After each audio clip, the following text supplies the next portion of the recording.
Welcome back, everyone. Today we're starting a brand new little segment here on the channel. This little segment is going to be a 5-minute video where we go through and talk about a firearm in 5 minutes. In the video, I'm going to try to fit everything in under a 5-minute timer, talking about a little bit of the history, a little bit of military service, and basic controls of the gun and disassembly. Just a basic overview, everything you would need to know if you came across one of these on the ground and you needed to use it. But first, today's episode, we are talking about the Spanish Cetme Model L. Welcome to the first episode of MinuteArmory.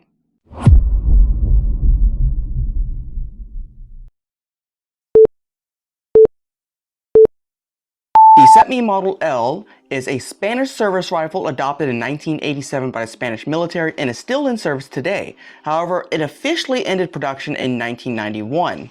It's part of the roller-delayed family that everyone knows, such as the G3 and the MP5. It weighs 7.5 pounds unloaded. It has an overall length of about 36 inches. Depending on which version, there is a version with a collapsible stock that is shorter, and that version measures in at only 26 inches. My example here has a 16-inch barrel and it's chambered in 5.56 NATO. The original version was a select fire and could shoot 600 to 750 rounds a minute, and then the collapsible stock version, the LC, could shoot at 650 to 800 rounds a minute. It accepts your basic Stanag magazines or your NATO AR mags. Here on the driver's side of the gun, you don't have a whole lot going on. You have your mag release right here and your ejection port. There is one more control on the driver's side, and that is this right here, and this is actually your bolt release. You bring your bolt back, press this into control here, you have your bolt held open, and there's a button on this side. Now mine is a little sticky, mine doesn't quite like to release properly, so it does help if you go back and let it go. Now, unlike the G3, the Cetme Model C, and the MP5, this is not a rotating cocking handle, and it does not roll up and lock up into place. So when you cock this gun, you do want to bring it back all the way and let it go home. Now, this motion right here is actually what cams open the bolt. Now, this is a roller delayed blowback gun. Now, the issue with roller delayed blowback guns is they tend to run very dirty. Specifically, these as well. These have a fluted chamber that helps with extraction. When you fire, gas actually comes back into the chamber around the cartridge to help float it out. You do have a protected front post that is set for elevation, and you do have a rear post that is a 2-position flip-up sight.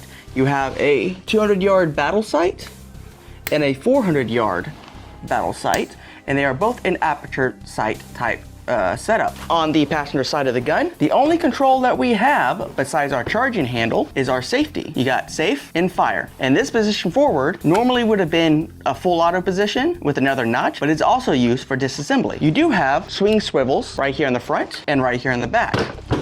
You have a flash hider up here that's missing the front, and then this ring right here is for a grenade launcher for rifle grenades. You do have a lug here for a bayonet, which actually sits on top of the barrel as opposed to beneath the barrel. We do have all plastic furniture, metal handguard up here, kind of a heat shield, your plastic handguard, your pistol grip, which might I say very reminds me of the Yugoslavian AK type grips, and then your plastic buttstock. It is held together for disassembly with 3 pins. You got a pin for your fire control group, a pin, 2 pins for your stock. Now your stock, you have 2 pinholes to retain your pins. Your front, well, you know, it just kind of goes wherever you can. Our stock comes up like so, and as you can see, we have our recoil and buffer right here inside of the stock. It is not retained, it does slide out. Oftentimes, when you buy these kits as parts kits and you build them, you will need to get a new recoil spring assembly. Now, the rest of the assembly is a little tricky. Your fire control group has to come off. However, you can't just press out your safety. What you have to do is you have to push your safety back just a little bit and your safety will stop. You rotate your safety around and this little notch here mats up right here. Now, sometimes it comes straight out like this, and there is a little notch like that you follow there, and once you got that out, you can rotate your fire control group out like so. To get your bolt out, grab your charging handle, cam it open, give it a little bit of a push to get out. Here we have our bolt and you see our rollers. What happens is when this bolt goes in, hits the chamber, these rollers fit into a recess in your trunnion. The bolt pushes a wedge, locking them in. Put them back together, exact thing in reverse. And we are reassembled. And it does, in fact, have a bolt hold open. However, it does not stay open when you pull out the magazine. That is a Cetme Model L in 5 minutes.